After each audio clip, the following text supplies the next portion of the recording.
ओम शांति। जैसा अभी बात कर रहे थे, होली का त्योहार होली मिलन कहते हैं। तो होली मिलन का अर्थ ही क्या है? होली को मंगल मिलन कहते हैं। मंगल क्यों होता है? क्योंकि होली रंगों से भरी होती है। होली शब्द का अर्थ बाबा ने हमको समय प्रति समय बताया है। होली का अर्थ ही है जो बीत गई सो बीत गई, होली। और दूसरा, होली का अर्थ बाबा हमेशा हमको बताते हैं, ज्ञान बुद्धि में आ गया, समझ बुद्धि में आ गई और भगवान से संबंध जुट गया तो हम कहते बाबा मैं तेरी होली, माना मैं बाबा आपकी हो गई। होली का ये भी अर्थ है। और तीसरा, होली का अर्थ है, बाबा कई बार कहते हैं होली माना पवित्र। इंग्लिश में होली लिखते हैं पवित्रता के अर्थ को बताने के लिए। तो होली खेलना ही नहीं है, लेकिन पवित्र बनना भी है और पवित्र औरों को बनाना भी है। तो बाबा ने पुरानी बातें, पास्ट की बातों को होली करने को बोला, साथ साथ बाबा का बन जाने को बोला। और बाबा का बन गए तो पवित्रता की धारणा प्रमुख रूप से हमारे जीवन में आनी प्रारंभ हो जाती है। इसलिए होली का दिन, आज तो जलाने का दिन होता है, कल खेलने का दिन होता है। जलाने का अर्थ क्या है? जलाने का अर्थ कोई लकड़ियां नहीं जलानी है, व्यर्थ जलाने की बात है। यहाँ पर बाबा हमको कह देते हैं कि बच्चे जब तक पुराने संस्कारों को, पुराने स्वभाव को, पुरानी जो भी आदतें हैं उनको हम जलाएंगे नहीं, तब तक नया लाने के उमंग को, नए रंग को हम महसूस नहीं कर सकेंगे। किसी भी नए परिवर्तन को लाने के लिए पहले पुराने की कमी जो भी होती है उसको मिटाना, जलाना जरूरी होता है।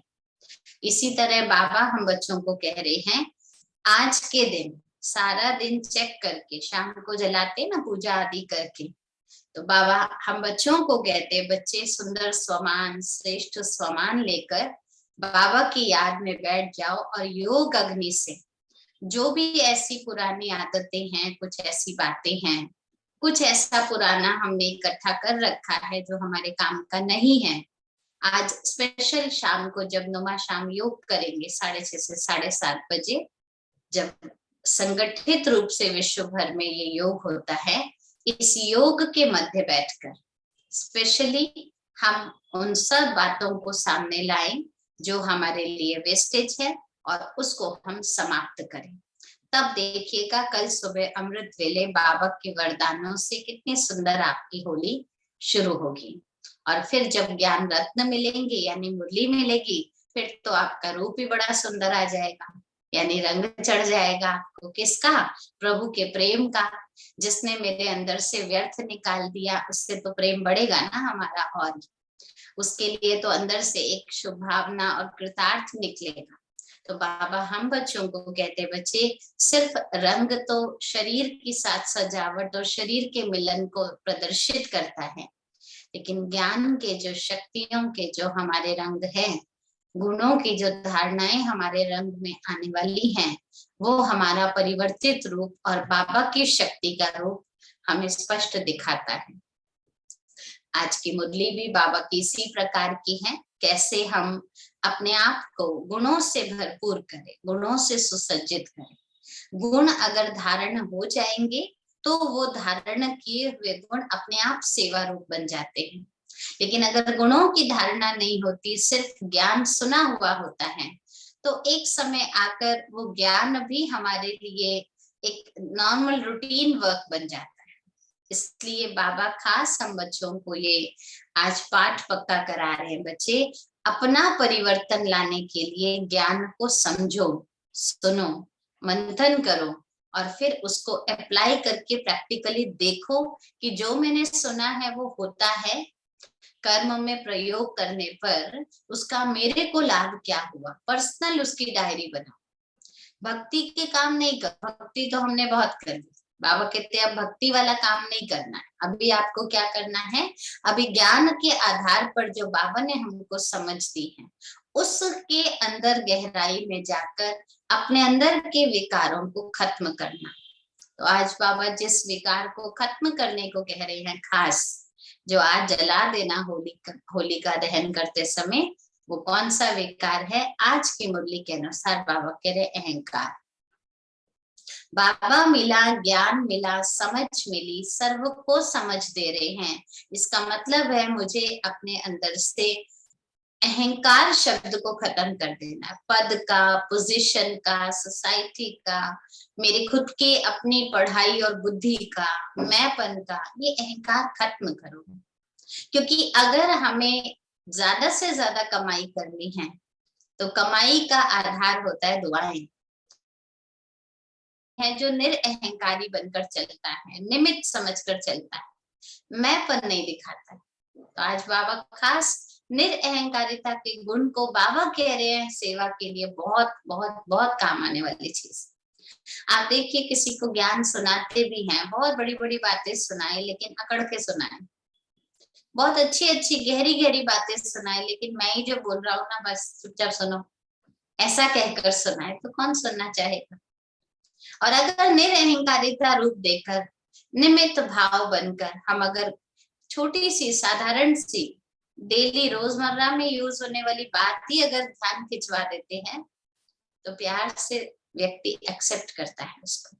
इसलिए बाबा कहते सेवा कोई बड़ी चीज नहीं है, लेकिन सेवा के लायक बनना बड़ी चीज है। और सेवा के लायक बनना सिर्फ ज्ञान सुनाना नहीं है, सेवा के लायक बनना अर्थात अपने को निमित्त बनाना, अपने को निरअहकारी बनाना। कोई कहता दीदी ये नहीं सुनाया, हाँ जी अभी सुना देते हैं। दीदी ये भी बताओ, अच्छा ठीक है अभी बता देते हैं। ये नहीं मैं क्यों बताऊं, आप कौन होते हो मुझे बोलने वाले। अगर ये अहंकार आ गया फिर हम सेवा नहीं कर सके। ब्रह्मा बाप इतने बड़े हेड थे पूरी संस्था के निमित्त, मम्मा सेकंड निमित्त, लेकिन होते हुए भी जो बाबा कहते थे, बाबा चलो खेलने, जी बच्चे अभी चलता हूँ, बाबा चलो ऐसा करते हैं, हाँ बच्चे अभी चलते करते हैं। कभी भी रिजेक्ट कर लेना, अपने को मैं बड़ा हूँ करना, ये भाव उन्होंने नहीं लाया। तो हम बच्चों को भी बाबा यही सिखाते, सिर्फ हम उनका वर्णन नहीं करें कि मम्मा ऐसा करती थी, बाबा ऐसा करते थे, लेकिन अगर हमको मालूम है वो ऐसा करते थे तो हम क्या कर रहे हैं, हमें ये मैच करना है। और एक्चुअली अगर उस अहंकार को हमने दफन कर दिया तो असली होलिका दहन शुरू होगा। और ये आज अगर हमने समाप्त करके अटेंशन रखा, प्रतिज्ञा करी अपने जीवन में, तो निश्चित ही कल का रंग देखना कितना सुंदर हम पर चढ़ेगा ही चढ़ेगा।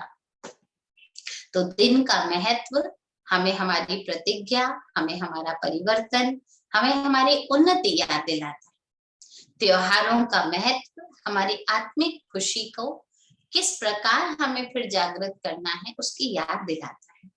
सिर्फ दैहिक रूप से मनाने की बातें नहीं है, मनाएं, मना नहीं है, लेकिन मनाने के साथ साथ बाबा हमको कह रहे बच्चे उसका अर्थ जानकर पूर्ण आनंद ले तो ज्यादा त्योहार महत्वकारी बन जाएगा।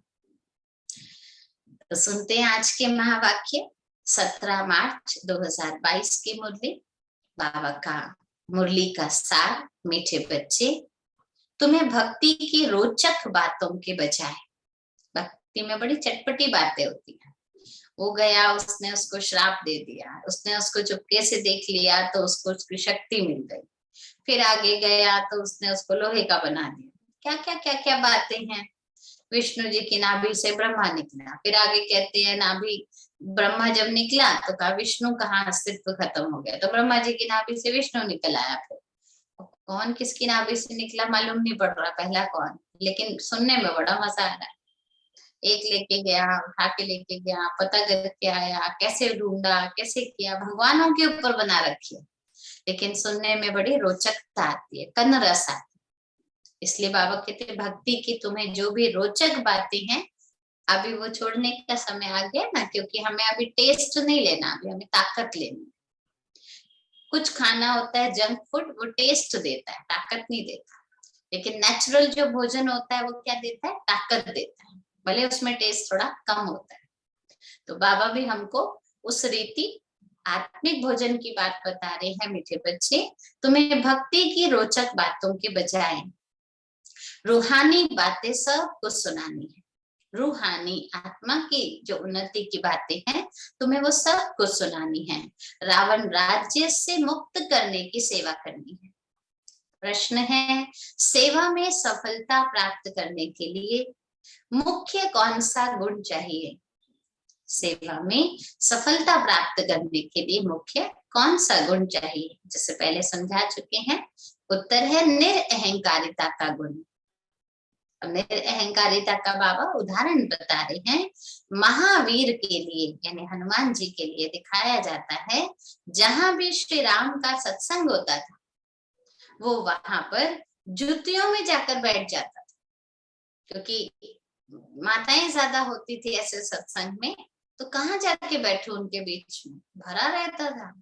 पर उनको देखकर ही खुशी होती थी, अरे इतनी माताएं मेरे राम को पूज रही है, तो मैं तो कोई बात नहीं, जूतियों में छोटा सा बनकर बैठ जाऊं, मैं तो वहां भी पूज लूंगा। तो भावना प्रधान थी ना।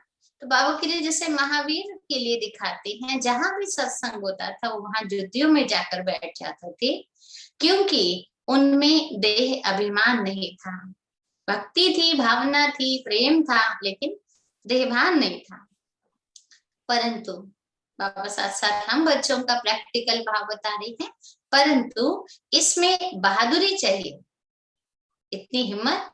जो सत्संग किसी और का चल रहा है, आपकी बुद्धि में कोई और है, फिर भी आप उस सत्संग में चले गए और साधारण रीति जाकर चुपचाप बैठ गए, इसमें बहादुरी चाहिए।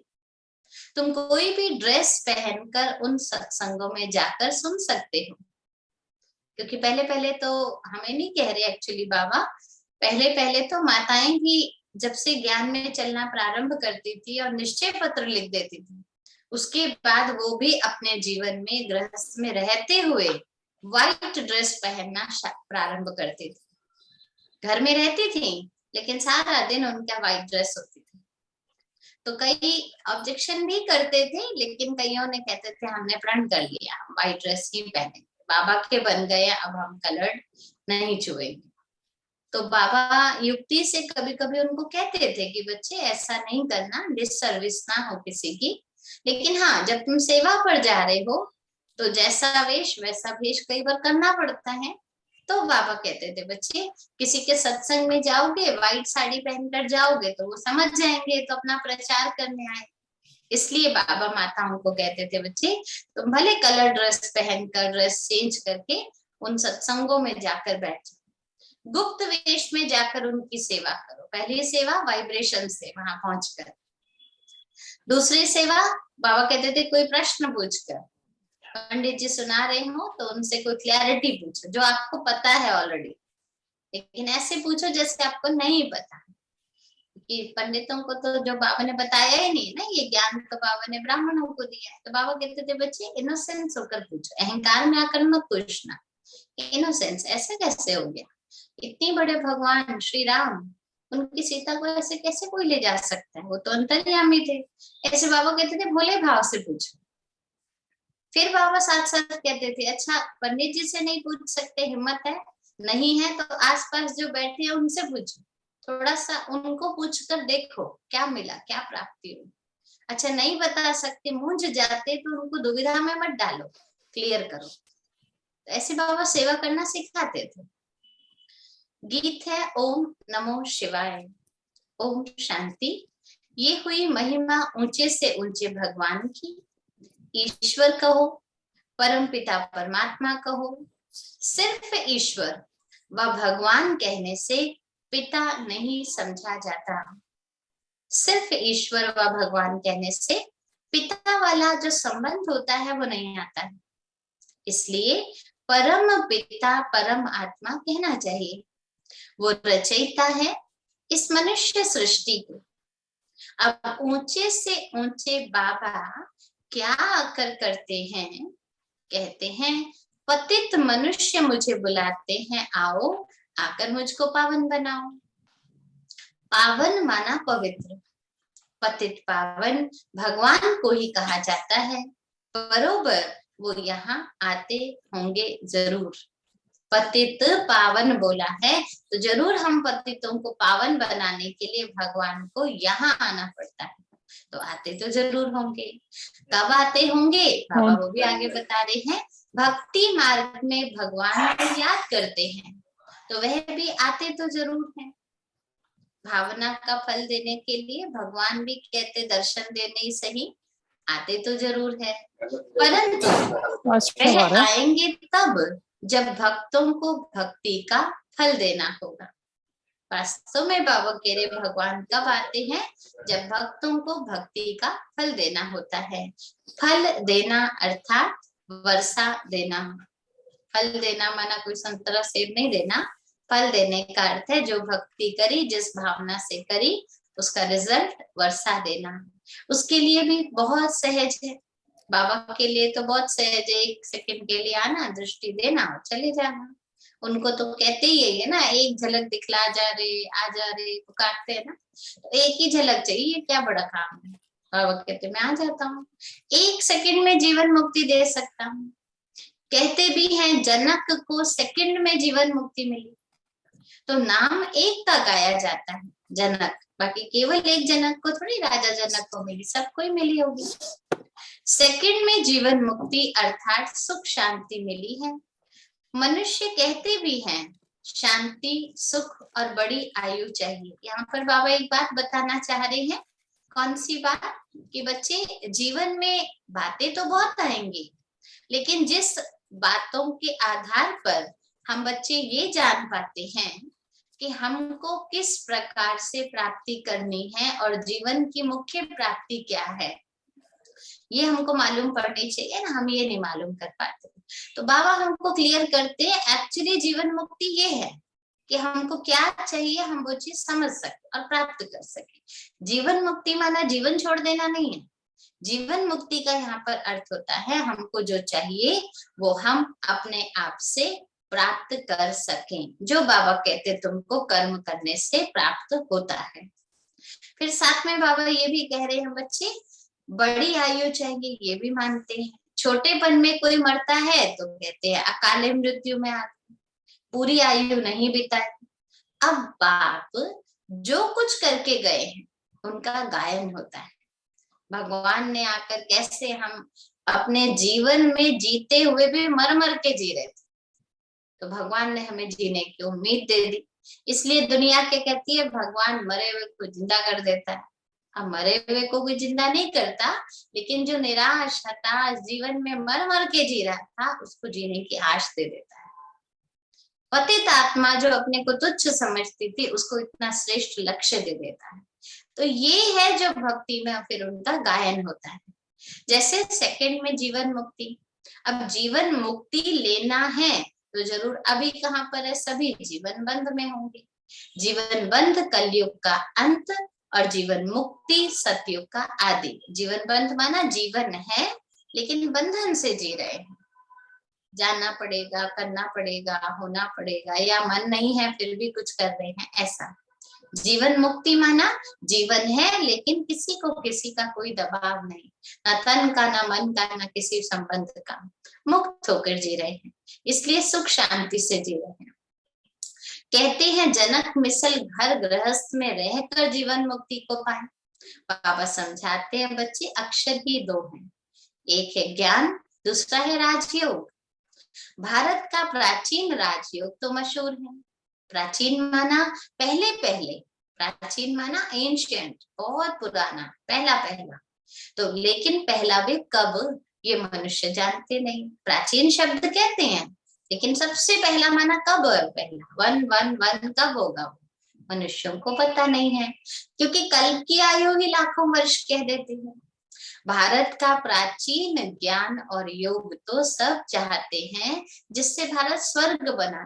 विदेशी लोग भी ना बहुत इंटरेस्ट लेते हैं एंशिएंट इंडिया का राजयोग क्या था, क्योंकि जब एंशिएंट इंडिया था ना तो क्या था, वो स्वर्ग था। तो वो समझते अगर हमें वो राजयोग की कला आ जाए ना तो बस हम भी बहुत सारे सुख वाले बन जाएंगे, धन वाले बन जाएंगे, स्वर्ग वाले बन जाएंगे। लेकिन बाबा कहते बच्चे वास्तव में वो बना कैसे, उसकी तो विधि ज्ञान योग ही है। अभी भारत बहुत दुखी है, पहले सूर्यवंशी था, अभी नहीं है। फिर उनको याद करते हैं राजयोग और ज्ञान किसने दिया था। मनुष्य तो ये भी नहीं जानते। नहीं तो बाप से वर्षा लेने में बच्चों को कोई तकलीफ नहीं होनी चाहिए। हमने पहले भी लिया था, अभी भी हम ले रहे हैं, तो फिर मेहनत की क्या बात है, तो हुआ बड़ा है, तकलीफ नहीं होनी चाहिए। अच्छा, वर्षे के लायक कब बनेंगे, जब पहले बाबा का बनेंगे। बच्चा बने तो प्रॉपर्टी मिलेगा। फिर भी माता पिता टीचर सबकी शिक्षा मिलनी जरूर है। ऐसे नहीं बच्चा पैदा हुआ और पैदा होते उसको वसीयत दे दी, अब जो चाहिए तू कर ले, नहीं। माता पिता समझाते बेटा हमने बड़ा पेट काट काट के जमा करके तुम्हें दिया है ये। टीचर कहता है धन का उपयोग ऐसा करना चाहिए, खुद कमा के देखोगे ऐसा रहेगा। तो शिक्षाएं तो सबकी मिलेगी ना, ताकि हम जो वर्षा ले रहे हैं उसको उड़ा ना दें, गवा ना दें।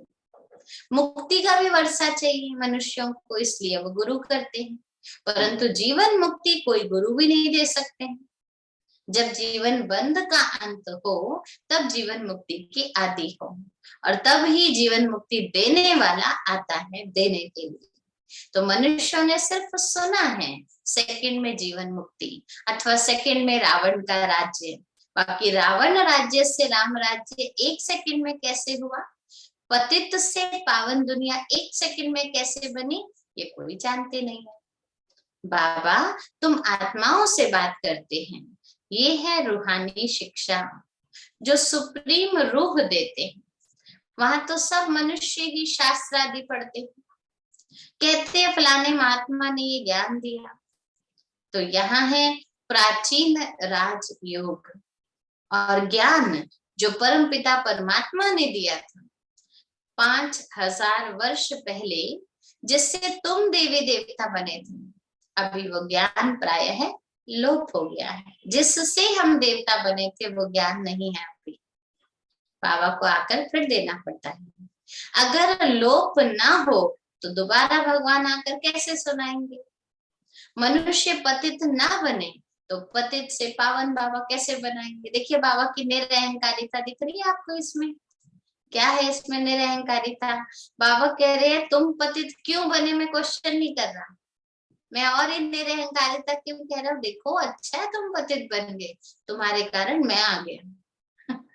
देखो बाबा की निरअहकारिता है ये, नहीं तो बाबा कहे ना इतनी गंदी दुनिया में तुम मुझे बुलाते हो, ऐसा करते हो ऐसा नहीं। बाबा और ही कह रहे बच्चे कोई बात नहीं, तुम पतित बने, देखो मुझे भाग्य मिला नीचे आने का। पतित बनने में 84 जन्म लेने पड़ते हैं, इसका भी सारा विस्तार बाबा समझाते हैं, वर्ण भी समझाते हैं। ब्रह्मा चाहिए तो ब्रह्मा का बाप भी होना चाहिए। अगर ब्राह्मणों का पिता ब्रह्मा है तो ब्रह्मा का पिता कौन, ये भी तो मालूम होना चाहिए ना, क्योंकि कोई भी देहधारी है तो देहधारी का रचयिता जरूर होगा, जरूर होगा। इसलिए बाबा कह रहे ब्रह्मा चाहिए तो ब्रह्मा का बाप भी चाहिए। ब्रह्मा विष्णु शंकर इन तीनों का बाप एक ही है, कौन है, सदा शिव। अब ब्रह्मा द्वारा बैठ प्राचीन ज्ञान देते हैं, जिससे विष्णुपुरी के तुम मालिक बनेंगे, और ब्रह्मा सो देवता बन जाते हैं। ब्राह्मण धर्म वाले मनुष्य से तुम सो देवी देवता धर्म वाले बन जाते हो। हमारा ट्रांसफॉर्मेशन देखिए, हम कौन हैं अभी, ब्राह्मण धर्म वाले, ब्रह्मा की शिव बाबा की मत ब्रह्मा द्वारा जो मिल ली है हम वो फॉलो करने वाले। लेकिन फिर हम ही क्या बन जाएंगे, हम देवी देवता धर्म वाले बन जाएंगे। धर्म वाले माना धारणा वाले बन जाएंगे। तो पहले प्रजापिता ब्रह्मा चाहिए ना। श्री कृष्ण को प्रजापिता नहीं कहा जाता, श्री कृष्ण को छोटा सा बच्चा है, उसकी इतनी सारी प्रजा और उसको कहें पिता सूट नहीं करता ना, इसलिए बाबा कह रहे श्री कृष्ण को प्रजापिता नहीं कहेंगे। ये तो सब बातें उल्टी पुल्टी बना दी मनुष्यों ने। श्री कृष्ण छोटा सा बच्चा है, वो बच्चे को इतना बड़ा पिता वाला टाइटल दे दिया है। श्री कृष्ण को इतनी रानियां दिखा दी, अरे इतनी रानियां होंगी तो बच्चे भी तो बहुत होंगे, लेकिन ये सब भूल दिखा दी। 16,108 रानियां, सोचिए एक एक रानी से एक एक संतान भी हो तो कितना ज्यादा बड़ी गलत बात दिखाई गई है श्री कृष्ण के लिए। तो बाबा कह रहे मनुष्य समझते नहीं है, लेकिन इतनी बड़ी बड़ी भूलें कर देते हैं। वास्तव में बच्चे हैं ब्रह्मा के, ना कि श्री कृष्ण के, क्योंकि इस समय हम बच्चे मुख्य वंशावली ब्रह्मा के संतान बनते हैं। और जब श्री कृष्ण राज्य करने आएगा तब हमको मुख्य वंशावली बनने की जरूरत नहीं होगी, क्योंकि हम सब प्रारब्ध पा रहे होंगे। तो बच्चे किसके ज्यादा है? वास्तव में बाबा कह रहे ब्रह्मा के, क्योंकि वो प्रजा का पिता है। ब्रह्मा ही श्री कृष्ण बनते हैं, इसलिए उन्होंने मुझा दिया, सब उथल पुथल कर दिया एक जन्म को। ये संगम का जो जन्म है ना, इस जन्म में ब्रह्मा की आत्मा पुरुषार्थ करके हम सबको आप समान राजा रानी बनाने के लिए हमको भी अभी पुरुषार्थ कराते हैं, और यही आत्मा फिर श्री कृष्ण बन जाती। तो हमको सबको रानी राजा बनने का लक्ष्य दिया, तो उन्होंने बोल दिया श्री कृष्ण ने 108 रानियां रख ली। अर्थ देखो क्या बन गया। हमको बाबा ने बताया मैं ही पुरुषार्थ कर श्री कृष्ण बनूंगा, तुम ही पुरुषार्थ कर सतयुग के राजा रानी बनोगे। उन्होंने कह दिया श्री कृष्ण ने ही राजा रानियों को चुराया, भगाया, पता नहीं क्या क्या कराया, ऐसा दिखाते हैं। वास्तव में बाबा कहते हैं वो आत्मा वही है, लेकिन ये अंतिम जन्म में वो जो परिवर्तन का समय था उसमें सब कंफ्यूजन हो गया। गीता का भगवान श्री कृष्ण को कह दिया तो शिव को उड़ा दिया।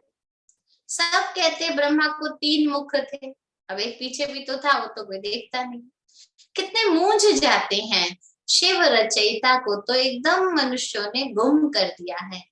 रचयिता ही आकर बताते हैं हम कैसे देवी देवता धर्म की रचना रच रहे हैं। जो बना रहा होता है ना उसको पता होता है। देखने वाला किसी बिल्डिंग को देखेगा, अच्छा ये सीढ़ी यहाँ से निकाली, तो पहले ना इन्होंने सीढ़ी निकाली होगी फिर छत बनाई होगी, ऐसा बोलेगा। लेकिन तभी कॉन्ट्रैक्टर आ जाए तो बताएगा नहीं मैंने पहले ये किया था फिर यहाँ से ऐसा निकाला था। तो नॉलेज किसके पास है? एक्चुअल नॉलेज रचयिता के पास होती है, रचना के पास नहीं होती। देखने वाला एज्यूम कर सकता है, लेकिन जिसने रचा है वो एक्यूरेट बता सकता है। तो बाबा कह रहे ऐसे नहीं, परमात्मा सृष्टि कैसे रचेंगे? परम पिता परमात्मा को बुलाते ही हैं, हे पतित पावन आओ, आकर हम पतितों को पावन बनाओ। दुनिया को तो ये मालूम ही नहीं है कि इस समय रावण का राज्य चल रहा है। रावण की बड़ी बड़ी कथाएं बैठकर सुनाते हैं। इसको कहा जाता है भक्ति की रोचक बातें। और अभी तुम बच्चे क्या सुन रहे हो? रूहानी बातें, रोचक बातें नहीं, टेस्ट वाली नहीं, लेकिन परिवर्तन करने वाली। हम रूहानी बातें सुन रहे हैं। इस समय सब सीताएं अथवा भक्तिनियां रावण की कैद में पड़ी हुई हैं। जैसे मीरा भक्तिन थी, उसको भी कैद ही हो गया था ना, एक तरह से बंधन हो गया था, जबरदस्ती उसकी शादी कर दी, जबरदस्ती उसको विष का प्याला पिलाया। तो बाबा कह रहे ऐसी चाहे सीताएं हैं चाहे भक्तिनियां, सब रावण की कैद में है। रावण राज्य में सभी बहुत दुखी हैं। अभी सबको बाबा आकर क्या कर रहे हैं? रावण राज्य से मुक्त करा रहे हैं। अभी बाबा आए हैं, कहते हैं बच्चे तुम्हारे 84 जन्म अब पूरे हो गए, अब वापस चलना है। तो मुझे ही तो बुलाते थे, बाबा याद दिला रहे, तो मुझे ही तो बुलाते थे, हे दुख करता सुख करता हो। मेरा ही तो ये नाम है, कर्तव्यवाचक नाम है ना। कलयुग में है अपार दुख, सतयुग में है अपार सुख। फिर तुमको सुख का वर्षा दिलाने अर्थ मैं फिर से तुम्हें राजयोग और ज्ञान अभी सिखा रहा हूँ। पहले भी लिया था, फिर से यानी श्योरिटी दे रहे हैं, अभी भी ले रहे हो तो पक्का मिलेगा, क्योंकि तुमने पहले लिया था। फिर से मैं तुम्हें राजयोग और ज्ञान सिखला रहा हूँ। ये पुरानी दुनिया विनाश हो जाएगी। मनुष्य तो विनाश से बहुत डरते हैं, समझते हैं ये आपस में लड़े ही नहीं, शांति हो जाए। वो कहते हाय हाय विनाश होगा तो पता नहीं क्या हो जाएगा, भगवान करे शांति हो जाए। बाबा कहते इतने अनेक धर्म हो गए हैं और हर धर्मों में अहंकार इतना बढ़ गया है, शांति कैसे हो सकेगी? कैसे हो सकेगी? बाबा समझाते हैं जो सब इतने धर्म हैं अभी, ये पहले नहीं थे। जब एक धर्म था तब इस सृष्टि पर सुख भी था, तो शांति का भी राज्य था। अभी सब मानते हैं मन को शांति कैसे मिले, हमें बताओ। बाबा कहते पूछो उनसे मन है क्या चीज, पहले तो उनको वो समझाओ। मन को शांति चाहिए, मन है क्या चीज, पहले तो ये बताओ। कुछ खाना है, कुछ खाना है, बच्चे कहते मम्मी कुछ खाना है, तो माँ क्या पूछती है, बेटा क्या खाना है ये तो बता। रोटी खानी है, नहीं मम्मी कुछ खाना है। अच्छा सब्जी रखी खा ले, नहीं मम्मी कुछ खाना है। तो पूछेगी ना भाई तुम्हें क्या खाना है ये बताओ, ताकि तुम्हारी डिमांड पूरी हो जाए बॉडी की जो हो रही है। ऐसे ही बाबा भी कहते हैं उनसे पूछो शांति चाहिए मन को, तो मन है क्या, कौन कह रहा है शांति चाहिए। तो समझाना है आत्मा में मन बुद्धि होती है, मनुष्य की जबान बोलती है, आंखें देखती है, टोटल मिलाकर कहते मनुष्य दुखी है। किसको भी समझाना बहुत सहज है। बाबा को याद करो, वर्षे को याद करो, फिर झाड़ ड्रामा सब की समझानी देनी पड़ती है। पहले मुख्य बाबा, और बाबा से क्या मिलने वाला है वो वर्षा, पहले ये जरूरी है, जिसके लिए चित्र आदि बने हुए हैं। सिर्फ मन मनाभव कहने के लिए तो चित्र नहीं बनाए ना, चित्र बनाए हैं समझाने के लिए। बाबा कहते थे एक एक चित्र में समझाने में एक एक घंटा लग जाता है। एक कोर्स करो आप, एक एक चित्र घंटा लगता है। प्राचीन राजयोग भगवान ने सिखलाया है, और फिर राजाई मिल जाएगी। फिर कोई मनुष्य थोड़े राजयोग सीखेगा, जिस चीज के लिए राजयोग सीख रहे हैं वो राजाई मिल गई, तो कोई क्यों राजयोग सीखेगा। बाप और वर्षे को याद करो तो ठीक है, परंतु जब डिटेल जब तक किसी को समझाएंगे नहीं, तब तक उनकी बुद्धि खुलेगी नहीं। सृष्टि चक्र को समझ नहीं सकती, ये चक्र कैसे चल रहा है उसकी डिटेल जाननी जरूरी। जब डिटेल जान लेते हैं ना, तब उनकी बुद्धि खुलती है और उसको एक्सेप्ट करते हैं। जब भी कोई ड्रामा देखकर आते हैं, मान लीजिए किसी ने फिल्म देखा, नाटक देखा, या आने की भी क्या बात है, आजकल तो फोन है, टीवी है, देखते हैं तो वह बुद्धि में आदि से अंत तक घूमता रहता है। अगर छूट भी जाता है तो मन होता है ना यही हुआ होगा शायद, जो मेरा छूटा था ना थोड़ा सा, तो चिंतन में तो रहता है। कहने में तो सिर्फ इतना ही आएगा हमने ड्रामा देखा, परंतु तुम कहते हो को जानते हैं। किस ड्रामा को, ये जो अभी चल रहा है वर्ल्ड ड्रामा, अभी हम इस ड्रामा को जानते हैं। डिटेल्स तो बहुत है ड्रामा की, डिटेल्स तो बहुत है, कब घूमा, कैसे घूमा, कौन कौन आया, डिटेल्स है। युगों का चक्र है ये, ऋतुओं का चक्र है ये, हमारी अवस्था का चक्र है ये, जन्मों का चक्र है ये, तो बहुत है ना डिटेल्स। तो बाबा से सुख शांति का वर्षा मिलता है, फिर बुद्धि में चक्र भी है। 84 का चक्र जरूर घड़ी याद करना है। ये ज्ञान ब्राह्मणों को ही मिलता है, जो फिर तुम देवता बनते हो। तो ब्रह्मा सो विष्णु, और फिर विष्णु सो ब्रह्मा। तुम जो देवी देवता थे, पुनर्जन्म लेते लेते आकर ब्राह्मण बने। हद का बाप सिर्फ उत्पत्ति पालना करते हैं, विनाश नहीं करते। वो बच्चों को पैदा करेंगे, पालेंगे, बाकी मार थोड़े देंगे उनको, वो चले जाते हैं, बच्चे रहते हैं पीछे। विनाश अर्थात सारी पतित दुनिया ना रहे, कोई इंसान का विनाश या बिल्डिंग तोड़ने का विनाश नहीं, लेकिन सारी पतित दुनिया ना रहे, सारे रावण राज्य का विनाश हो जाए, नहीं तो राम राज्य कैसे आएगा। खाली करेंगे तो सफाई होगी ना अच्छे से। वहां कभी रावण को नहीं जलाते।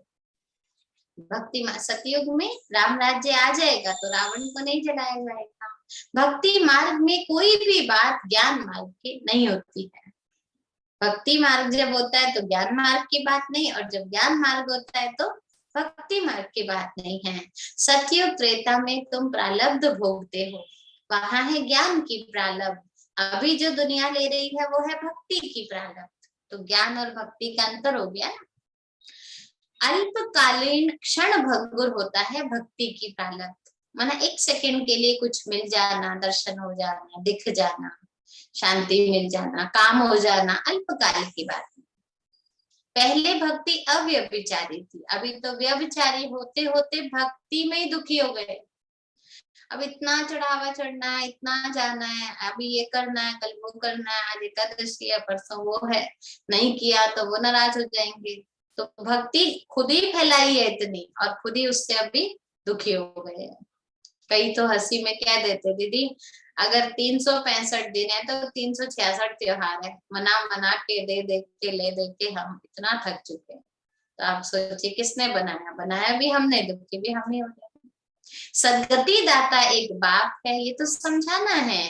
बाप और वर्षे को याद करो, याद किया और स्वर्ग की बादशाही मिली, फिर नरक में क्यों आए, नरक में कैसे आए हैं, ये बातें समझनी पड़ती है। बाबा बैठकर समझाते हैं। अभी तुमको सारे सृष्टि के आदि मध्य अंत का पता पड़ गया है, तो इस समय तुम सब हो त्रिकालदर्शी बन रहे हैं ना, त्रिकालदर्शी। बाबा ने तीनों कालों का ज्ञान दे दिया है। उनको तुम कहेंगे, देवताएं भी त्रिकालदर्शी नहीं थे। सतयुग में तीनों कालों का ज्ञान नहीं था, सिर्फ उसी समय का था जो था। तो कहेंगे तब कौन थे, क्योंकि संगम युगी ब्राह्मणों को तो कोई मनुष्य जानता ही नहीं। त्रिकालदर्शी किसका टाइटल है, देवताओं का तो है नहीं, तो मनुष्य पूछेगा ना फिर किसका है, भक्तों का भी नहीं है। और संगम युगी ब्राह्मणों को वो जानते नहीं है। दिखाते हैं जहां भी सत्संग होता है तो हनुमान जी जाकर जुतियों में बैठ जाते थे, निरहंकारिता। अब ये बातें केवल महावीर के लिए क्यों बोली गई?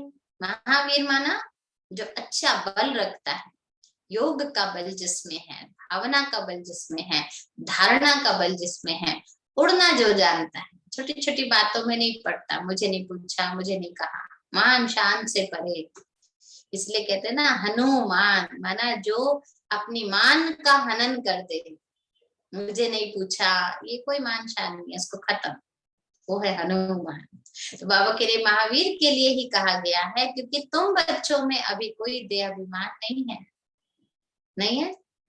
चेक करने की बात है, बाबा ने तो कह दिया, हम चेक करें। समझो सत्संग में कोई ऐसी बात निकल गई तो तुम कह सकते हो प्राचीन और सहज राजयोग और ज्ञान से सेकंड में जीवन मुक्ति लेना है तो फलाने के पास जाओ।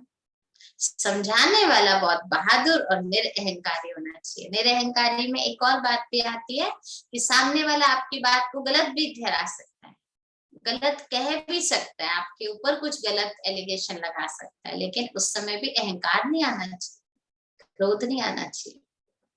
सेवा पे गए हैं हम, इसलिए बाबा के लिए जरा भी देह अभिमान ना आए। कहाँ भी जाकर बैठे, टाइम मिले तो बोलना चाहिए। मजबूत तो होगा तो भाषण आदि भी बढ़िया करे।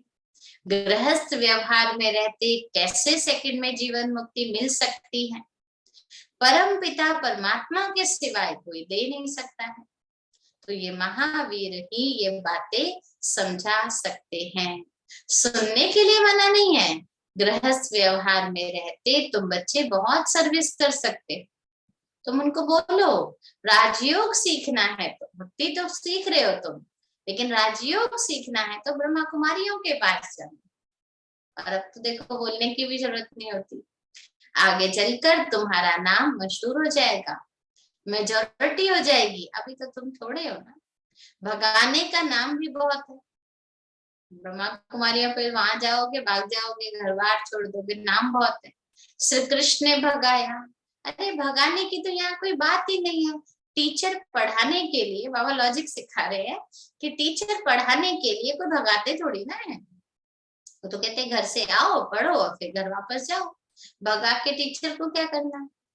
बाकी सर्विस करने वाले जो ऐसी बातों को समझाने के निमित्त बनते हैं, सर्विस करने वाले, उनका बहुत विचार सागर मंथन होना चाहिए। जितनी गहराई से चिंतन करेंगे उतना अच्छा, और उनको समझाएंगे। और बहुत बहादुर बनना है, समझाने में डरना नहीं है। बड़े बड़े महात्मा लोग हैं, मैं कैसे बोलूं, नहीं, मैं थोड़ी बोल रही हूँ, बाबा बुलवा रहा है, मुख मेरा है, बोल बाबा की, अपना तो मैं कुछ सुना ही नहीं रही जिसका मुझे डर हो। तो बहादुर होना चाहिए, लेकिन युक्ति से बताए। अच्छा, मीठे मीठे सिक्की लदे बच्चों प्रति माता पिता बाप दादा का याद प्यार और गुड मॉर्निंग। रूहानी बाप के रूहानी बच्चों को नमस्ते।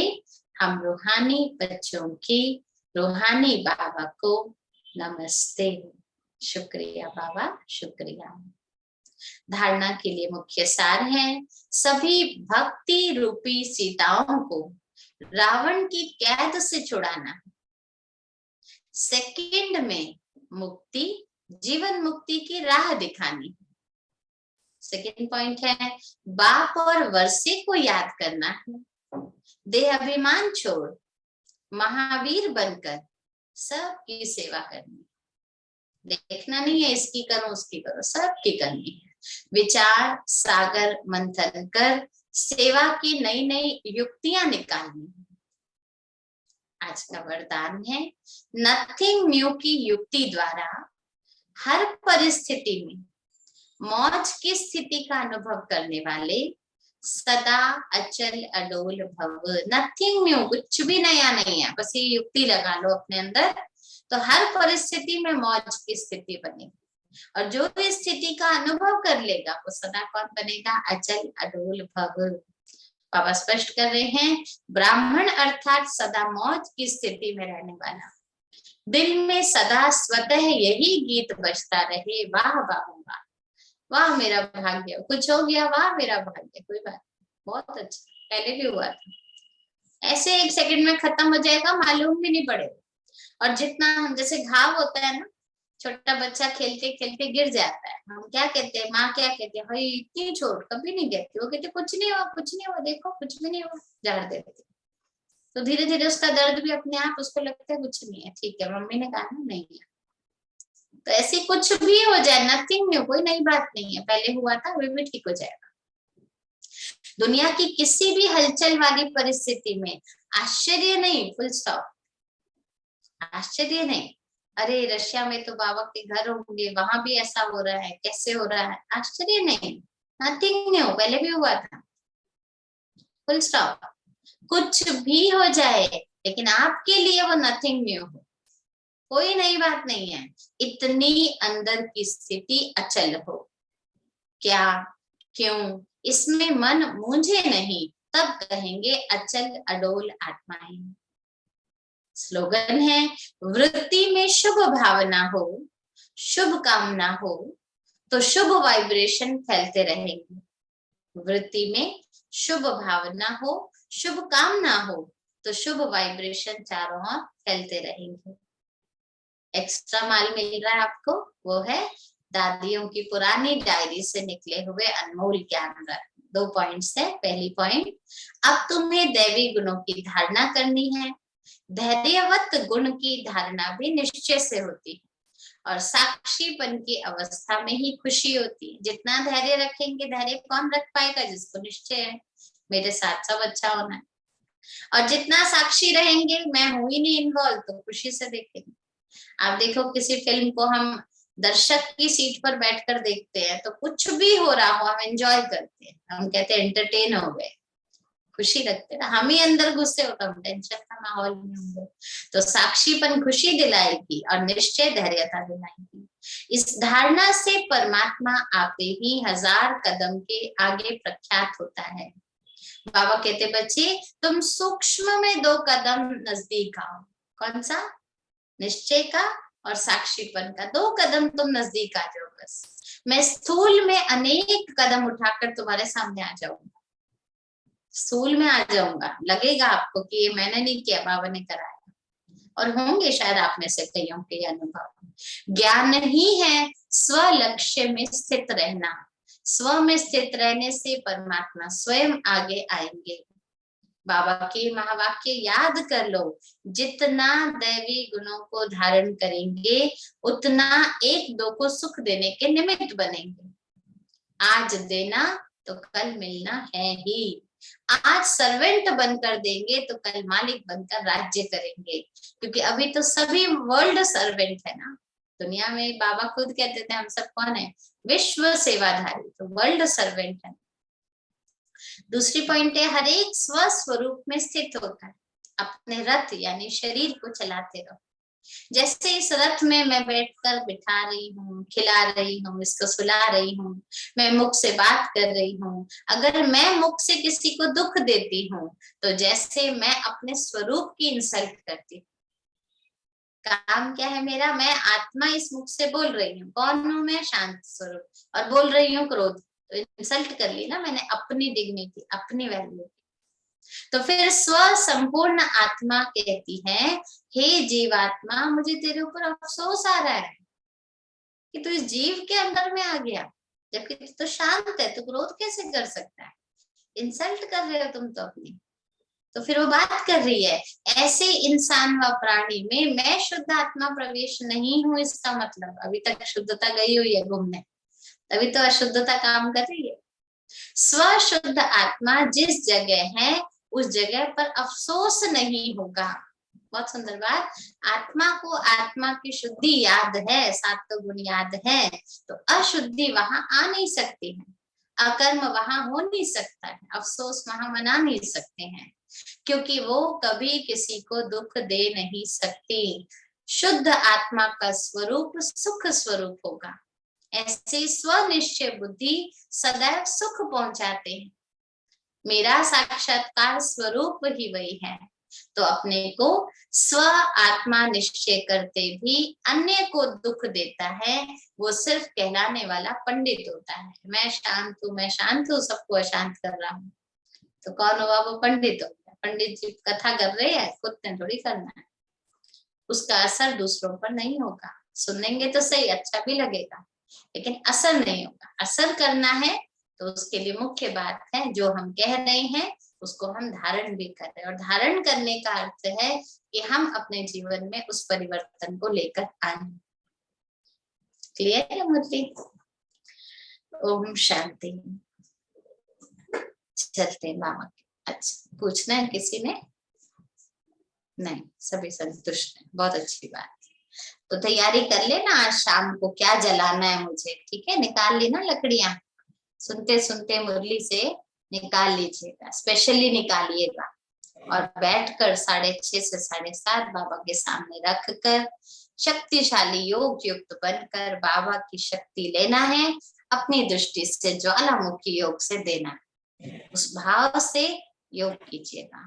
फिर देखिएगा कल का मिलन बाबा का अमृत वेले प्रभु प्रेम का रंग हम पर मिलेगा। ओम शांति। ओम शांति। दीदी।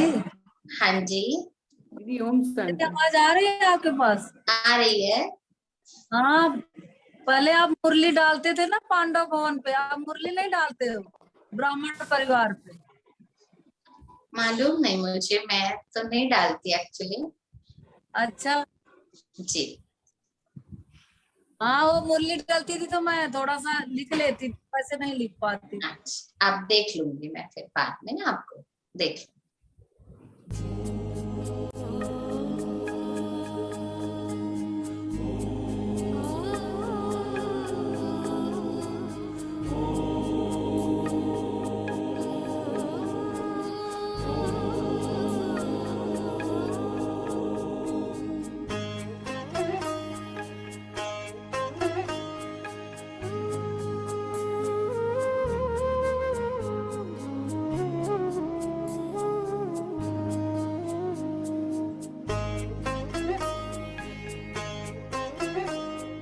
शांत स्वरूप, शक्ति स्वरूप, प्रेम स्वरूप मैं आत्मा हूँ।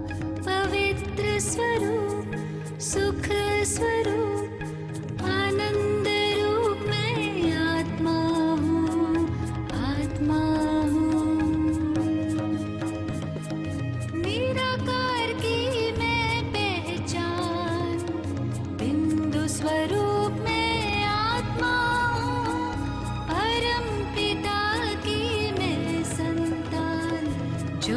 स्वरूप में आत्मा हूँ। शांत स्वरूप, शक्ति स्वरूप, प्रेम स्वरूप में आत्मा हूँ।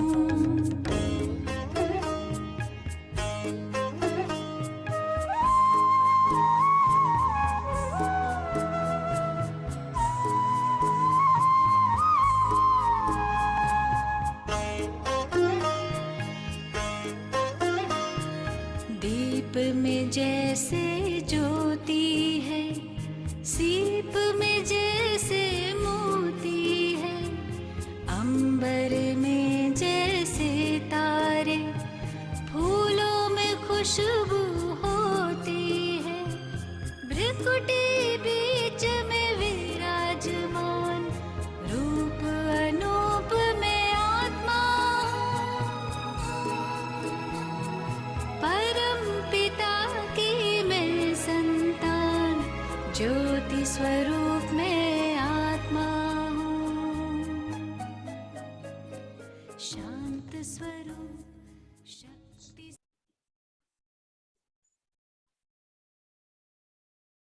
ओम शांति। शांति। हैप्पी होली। सबको शांति शांति। आपको भी शांति दीदी। शांति दीदी। हैप्पी होली दीदी। ओम शांति दीदी। ओम शांति। अच्छा, ये तो कई सारे सुबह की क्लास वाले भी हैं, विभा बहन, रीना बहन, बहुत अच्छा। आप लोग तो लास्ट सो पास जा रहे हैं, तो सारे ना हम डबल मुरली सुनकर। दीदी आपकी दृष्टि पड़ गई, बहुत अच्छा। टीएमसी का कमाल है।